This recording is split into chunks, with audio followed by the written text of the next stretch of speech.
తెలియాలి కదా. అది కొంచెము వక్తలు గమనిస్తే బాగుంటుంది. నోరుంది కదా అని ఇష్టం వచ్చినట్టుగా మాట్లాడుకుంటూ పోతే విషయం మాత్రం ప్రజలకు చేరదన్న విషయం గమనించాలి. మీకు తెలియని విషయాలు ఏం కాదు ఇవి. కాకపోతే ఏంటంటే ఓవర్కమ్ చేయడం వల్ల పెద్ద ప్రయోజనాలు కూడా ఏమి ఉండవు. So next come to the topic. ఇక్కడ జరుగుతున్న విషయం ఏంటంటే వాటర్. అసలు ట్యాగ్ లైనే మనది నీళ్లు, నిధులు, నియామకాలు.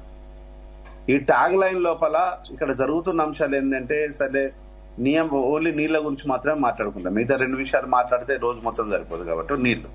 ఇక వాటర్ విషయం లోపల బీఆర్ఎస్ సరే ఇప్పుడు ఏం చెప్తుంది, 4 కరుచుకొని మేము 1 సంవత్సరానికి మాత్రమే ఒప్పందాలలో ఒప్పుకున్నాము, మిగతాది కరెక్షన్ చేసుకోవాలన్న. మరి మిగతాది ఇంతవరకు ఎందుకు కరెక్షన్ చేసుకోవాలన్నది ప్రధానమైన పాయింట్ ప్రజల నుంచి వస్తుంది. కరెక్షన్ 1 సంవత్సరం ఉంది అనుకున్నప్పుడు మళ్ళీ తర్వాత ఎందుకు కరెక్షన్ జరగలేదు 10 ఏళ్ల నుంచి అనేది ఒక ప్రశ్న ఉత్పన్నమవుతుంది.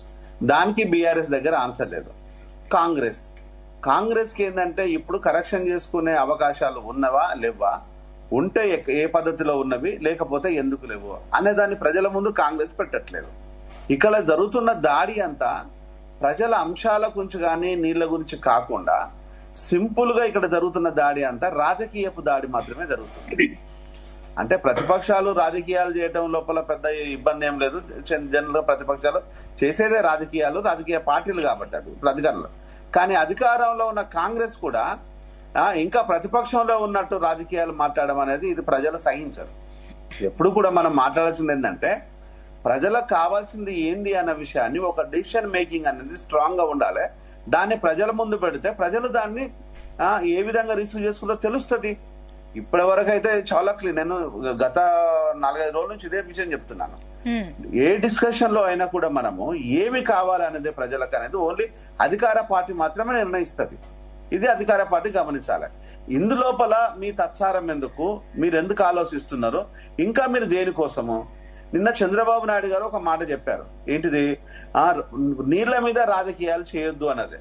అదే రాజకీయాలు మొత్తం తెలంగాణనే నీళ్ల మీద కన్స్ట్రక్షన్ అయింది. ఇక్కడ రాజకీయం చేస్తేనే కదా తెలంగాణ విడిపోయింది, రాజకీయం చేస్తేనే కదా తెలంగాణ చేకూర్చుంది, రాజకీయం చేస్తేనే కదా తెలంగాణ ఇక్కడ సిద్ధించింది.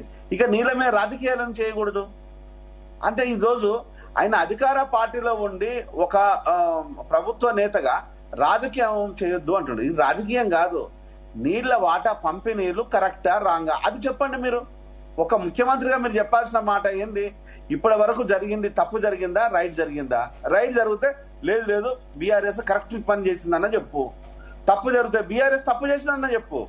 ఇది కాకుండా రాజకీయం చేసిన అన్నం ఏంది అంటే ఈ రోజు ఆ మాట చెప్పినట్టు అవుతే ఈ రోజు ప్రజల నుంచి చీకొట్టుకునే పరిస్థితులు టీడీపీకి వస్తుంది కాబట్టి ఆ మాట చెప్తుంది.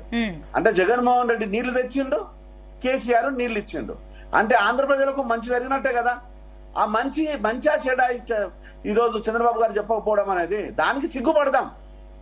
తెలంగాణ బిడ్డలమే కదా మనం అంతా. ఆ విషయాన్ని ఎందుకు మాట్లాడతలే మనం. ఈ రోజు చేపల పులుసు కోసము ఇచ్చిన చేపల పులుసు నీళ్ళు ఇస్తారా నాకు అర్థం కాదు. చేపల పులుసు తినడం అనేది ఒక అంశము, నీళ్ళు అనేది ఇంకో అంశము. దానికి లింక్ ఏంది అంటే ఈ రోజు ఒక ఇంపార్టెంట్ విషయాన్ని అనవసరమైన సొల్లు వాగడానికి పెట్టద్దు. చేపల పులుసు ఓకే అండి. జయరాం గారు ఇంకొకటి అండి, ఇక్కడ ఒక్క నిమిషం అండి, ఇక్కడ నీళ్ళ విషయాలు కదా. అంటే ఇక్కడ నీళ్ళు అనేది ఇది తెలుగుదేశం పార్టీ చెప్తారు. మరి రేవంత్ రెడ్డి ఇప్పుడు చెప్పాలి కదా. రేవంత్ రెడ్డి ఏంటి, ఆ రోజు నీళ్లు ఎందుకు ఇచ్చినావు అని అడగాలి, ఎందుకు ఇవ్వాల్సి వచ్చిందని అడగాలి. దాని మీద ఒక కమిటీ వేయాలి, దానిపైన తేల్చాలి. ఎందుకు చేయటం లేదు నువ్వు. ఓకే అండి. ఇప్పుడు జయరాం గారు, ఇప్పుడు సంవత్సర కాలం పూర్తి చేసుకుంది కాంగ్రెస్ ప్రభుత్వం తెలంగాణ రాష్ట్రంలో. అయినప్పటికీ కూడా కాంగ్రెస్ పైన ఇప్పుడు అసంతృప్తి ఉందని అనుకోవచ్చు. ఎందుకంటే కూడా అలవి కాని హామీలు ఇచ్చి ఇప్పుడు ఇవన్నీ చేయట్లేదంటూ కూడా అటు బీజేపీ బీఆర్ఎస్ రెండు కూడా కౌంటర్ యాక్షన్ కి దిగాయి. దీని ఏ రకంగా చూడొచ్చు? అమ్మా మీరు చాలా మంచి క్వశ్చన్ వేశారమ్మా. ఇది చాలా అవసరం కూడా. ఈ రోజు గడీల పాలన, ఫామ్ హౌస్ పాలన అయిపోయింది, అది అంతం అయిపోయింది. ఈ రోజు అద్దాల మేడల పాలన మొదలైంది. రేవంత్ వచ్చి కూర్చుంటే ఎక్కడ కూర్చుంటాడు, అద్దాల మేడలో కూర్చుంటాడు. పోతే తన ఇల్లు ఎక్కడ ఉంటుంది, అద్దాల మేడలో ఉంటాడు. ఇప్పుడు అద్దాల మేడ పాలన అయిపోయింది. అది బంగారు తెలంగాణ కాదు, ఇది ప్రజా తెలంగాణ కాదు. ఈ రెండు మోసపూరితమైన అంశాలే. ఈ రోజు ప్రజా అంశాల కోసం మాట్లాడాలి అనుకున్నప్పుడు నువ్వు ఏం చేయాలి, ప్రజల మధ్యలోకి వచ్చేసి ప్రజలతోని ఉండే వ్యక్తులతోని ఎప్పుడైనా కూర్చున్నావా రేవంత్? నువ్వు కాదు కదా యుద్ధం చేసింది, మేం చేశాం ప్రజలం. మేం చేశాం రేవంత్, నువ్వు చేసింది ఏమి లేదు అక్కడ, నీ నాయకులు చేసింది ఏమి లేదు. ఈ రోజు దాచుకోవడానికి, దోచుకోవడానికి, పంచుకోవడానికి 3 సక్సెస్ఫుల్ గా చేస్తున్నారు. ఏ రాజకీయ నాయకుడి దగ్గరికి పోయినా, ఏ మినిస్టర్ దగ్గరికి పోయినా ఈ రోజు ప్రజలు ఏమనుకుంటున్నారంటే, అరే లంచం లేనిది పని జరగదు, కులం లేకపోతే మాటినరు. ఇదే కదా ఈ రోజు. ఆ రోజు మనం కులం కుటుంబాన్ని గురించి మాట్లాడాము కేసీఆర్ గురించి, ఈ రోజు కులం కుటుంబమే మరి ఈ రోజు కూడా జరిగేది. దీనికి కూడా ఆన్సర్ లేదు రేవంత్ దగ్గరే కాదు, ఆ పార్టీలో ఉండే ఏ నాయకుడి దగ్గర ఆన్సర్ లేదు. నీ అన్నదమ్ములు ఎవరా, అక్కడ ఏం చేస్తారా అంటే దానికి ఆన్సర్ లేదు. ప్రోటోకాల్ ఎందుకు పాటిస్తారంటే ఆన్సర్ లేదు. ఐఏఎస్లు వెనకాల ఎందుకు తిరుగుతారంటే ఆన్సర్ లేదు. ఆ రోజు ఐఏఎస్లు వచ్చేసి కవిత కాళ్ళు పట్టుకున్నట్టు ఈ రోజు తిరుపతి రెడ్డి, కొండలరెడ్డి కాళ్ళు పట్టుకోవాల్సిన పరిస్థితి దాపరించింది. కాళ్ళు మాత్రమే పట్టుకోలేదు కానీ ఈ రోజు ఒక జోకర్ లాగా ఐఏఎస్ ఆఫీసర్లను మీరు ఎండేసుకొని తిప్పుతున్నారు. నువ్వెవడికి తిరగడానికి, వాళ్ళు ఎందుకు తిరుగుతున్నారు? వాళ్ళకన్నా సిగ్గుండాలి, ప్రభుత్వానికన్నా ఉండాలి, కనీసం చూస్తూ కూర్చున్నారు. అంటే ఈ రోజు ప్రజలు ఈరోజు చీకొట్టడానికి గల కారణాలు ఏంటంటే 3 అంశాలు నేను ప్రభుత్వానికి విన్నవిస్తాను, దయచేసి వినండి. నెంబర్ 1, మీరు ప్రాక్టికల్ గా విషయాలను మాత్రమే ప్రజల ముందు పెట్టండి, దానిపైన న్యాయ విచారణ చేయండి, తప్పు చేసిన వాడిని అరెస్ట్ చేయండి. నెంబర్ 1 ఇది. నెంబర్ 2, ప్రజలకు ఏది కావాలనో హెల్త్, ఎడ్యుకేషన్, సేమ్ టైం వచ్చేసి ఇప్పుడు సీజనల్ గా వచ్చే నీళ్లు, ఇంక ఎక్సెట్రా అనేది విషయాలు.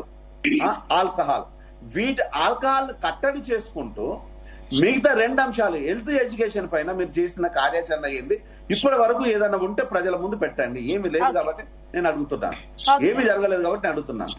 ఈ రోజు హాస్పిటల్ పోతే మందులు లేదు, స్కూల్లో పోతే అగమ్య గోచరంగానే ఉంది. ఇక ఆల్కహాల్ అంటావా, గల్లీ నుంచి ఢిల్లీ దాకా ఏర్లై వారుతుంది, దాంట్లో ముంచి లేపాల్సిందే ఒక్కొక్కరిని. అంటే దాని ఆ కంపు వాసన మాత్రం పోతలేదు ఊళ్ళల్లో కాదు, హైదరాబాద్ లో కూడా. అంటే దీన్ని కరెక్షన్ చేసుకోండి. 3వది, ఈ రోజు ప్రజాక్షేమము, సంక్షేమం కోసం అనేది మాటలతోని రాదు, పనులతోని మాత్రం వస్తాయి. మన ఈ మాటలు తప్పితే పనులు లేవు. ఈ రోజు విపరీతమైన హామీలు, అలూకాని హామీలు ఇచ్చిండు, దానికి డబ్బులు ఎట్లా వస్తాయో మాత్రం మీకు తెలియదు. సంపదను 1 మినిట్ సునీత గారు, సంపదను సృష్టించకుండా మీరు సంపదను పంచి పెడతాము, ఖర్చు చేస్తామంటే ఎక్కడి నుంచి వస్తుంది? అంటే అప్పులే చేయాలి కదా. అంటే అప్పుడు ఇంకెంత కాలం చేసుకుంటూ పోతారు? అంటే మీ బ్రెయిన్లలో సంపదను సృష్టించడానికి మీ చేత కాకపోతే ఒక కమిటీని వేసుకోండి, ఒక అడ్వైజర్ కమిటీని పెట్టండి. అంటే తప్పితే ఈ రోజు మీ దగ్గర ఉన్న అడ్వైజర్ ఏం అడ్వైజర్లు ఉన్నారు, ఎవరికి అడ్వైజ్ చేస్తున్నారు, ఎవరు అడ్వైజ్ తింటున్నారు? అంటే దోసుకోవడానికి, దాచుకోవడానికి అని ప్రజలు అంటున్నారు. ఈరోజు ప్రజలనే మాట విందామా? మీ అడ్వైజర్ ఎవరికి అడ్వైజర్ ఎవరు చేస్తుండో ఎవరికి అర్థం కావటం లేదు. ఇప్పటికైనా నిజాయితీగా ప్రజల పాలన చేస్తే మీరు ఇంకో 5 సంవత్సరాలు ఉంటారు. లేదు అనుకుంటే మూసీ నది ప్రక్షాళన చేసినట్టే కాంగ్రెస్ పార్టీని ప్రక్షాళన చేస్తారు. బీఆర్ఎస్ పరిస్థితి కాంగ్రెస్ పడుతుంది. ఆ పరిస్థితి రాకుండా ప్రజల అంశాల కోసము నిజాయితీగా మాట్లాడితే బాగుంటుంది సిన్సియర్ అడ్వైస్. ఇక నేను మాట్లాడడానికి కూడా ఏం లేదు, మీరు వేరే మాట్లాడారు. లింగం గారు మీరేమంటారు? ఇప్పుడు చూస్తే కేవలం సంవత్సర కాలంలో కూడా ఓకే అండి, వస్తానండి జయరాం గారు, మళ్ళీ మీ దగ్గరకు వస్తాను, అడుగుదాం. ఇస్తారండి.